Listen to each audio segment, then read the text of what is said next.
Brace God.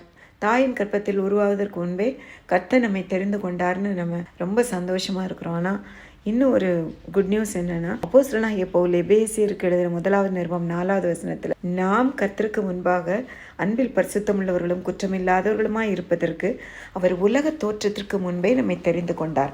So யார் முன் குறிச்சிருக்கிறாரோ அவங்கள தெரிந்து கொண்டார். இந்த தெரிந்து கொண்டவங்களோட பேரெல்லாம் தான் புக் ஆஃப் லைஃப்பில் எழுதி வச்சிருக்கிறார்.